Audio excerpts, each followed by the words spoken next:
Hi guys, welcome back to Running Shoes Guru. My name's Brandon and today I'm reviewing the Adidas Boston 10.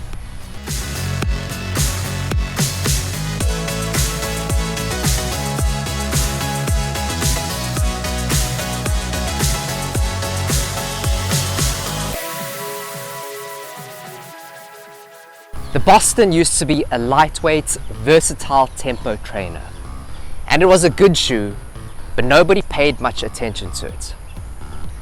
Now, everyone is talking about this exciting, reimagined Boston 10. It's now a maximalist daily trainer, and it's designed to be the training companion to the Adios Pro 2. It now shares features with the Adios Pro 2, such as energy rods and Light Strike Pro foam, but it's designed to be more durable and more affordable. It weighs 10.1 ounces for a men's US 9 and has a massive heel stack height of 39.5 millimeters with a drop of 8.5 millimeters. It also costs $20 more than the Boston 9. When I first saw pictures of the Boston 10, it looked like a Frankenstein shoe with different elements borrowed from other Adidas shoes. Its midsole looks as chunky as an Adios Pro's midsole, while its retro upper looks similar to legacy Boston models. When I tried it on for the first time, it felt really fresh and different, but in a good way. The fit was roomy and relaxed, unlike previous Boston versions, which had a snug racing fit. My first run was a 19-kilometer easy run, and I enjoyed it a lot more than I thought I was going to, because on paper, the Boston 10 is a firm, stiff shoe. The ride felt firm but cushioned, and I found that the weight didn't bother me much because the high toe spring and the rocker made it feel efficient. The forefoot is a little bit more flexible than the Adios Pro, so the ride felt more natural but still very snappy, and I felt like I could pick up the pace easily. I went down to speeds of 4 minutes 15 seconds per kilometer, even though it was an easy run, and it felt effortless at that pace.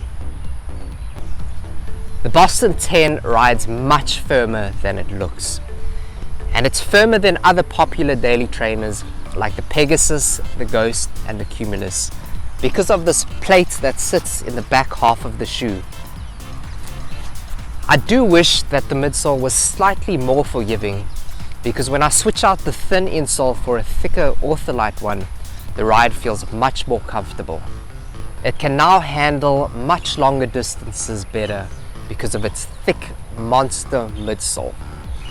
It handles distances over 40 kilometers with ease while still feeling very efficient. And the efficiency comes from the stiff forefoot combined with the rocker that saves you energy on long runs. The energy rods in the midsole of the Boston 10 are more flexible than the carbon rods in the Adios Pro, and it's more suited to daily training. This top layer of Light Strike Pro foam provides a little bit of energy return, while the bottom layer of Light Strike provides a firm, stable platform which has more durability. I enjoy the Boston 10 most on middle distance and long distance runs because it's easy to get into a rhythm, and it just makes me want to keep on going. I find that short, fast-paced runs are not as enjoyable because the shoe just weighs too much. On the outsole, you get plenty of thick, hard-wearing Continental rubber, which in my experience is one of the toughest outsole rubbers to ever exist. I've put over 80 kilometers on my pair, and the outsole looks almost brand new except for some thinning of rubber on the outer lateral heel area. Traction is also first class. I ran in the rain numerous times during my testing and I never slipped once. My favorite part is this window cutout on the midfoot, which saves weight and allows you to see the energy rods. Although it has awesome design aesthetics, the upper of the Boston 10 is sadly lacking in performance.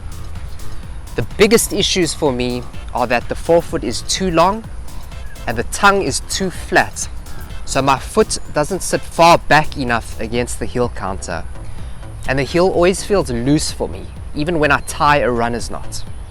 The tongue is gusseted, so there's no tongue slide, but the border reinforcement of the tongue has come loose, so now there's a hole in the tongue. Not great durability for a $140 shoe. The upper consists of 2 layers, perforated mesh on the bottom and a rough transparent material on the top.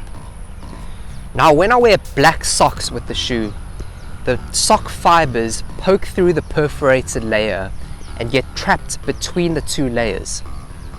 It's impossible to get these trapped sock fibers out, which I find very annoying. The upper is thick and it feels warm. The thick toe bumper is suede, and this also contributes to the warmth. So this is definitely a shoe more suited to cool climates. The fit runs a half size large, so I recommend going down a half size for a more secure fit. The Boston 10 is a daily trainer that gets the job done, while making runs feel effortless and enjoyable. I find myself wanting to do more runs in the Boston 10, even though I have other shoes to test.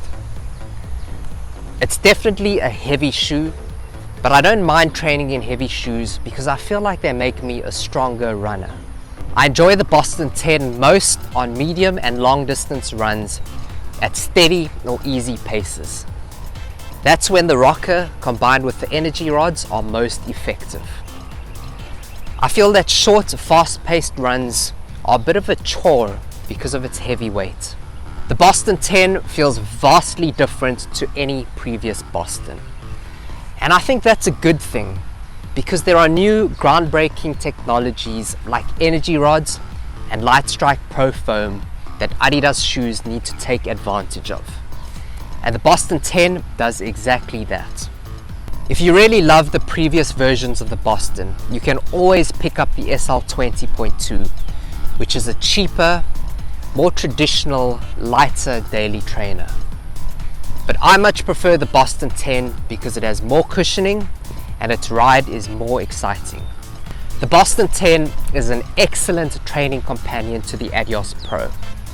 It has a similar ride, but with better stability, durability, and it's easier on the wallet. It also has a more flexible forefoot, which makes the ride feel less jarring and more natural. Thanks for watching the review. If you enjoyed it, please remember to like the video and subscribe to Running Shoes Guru.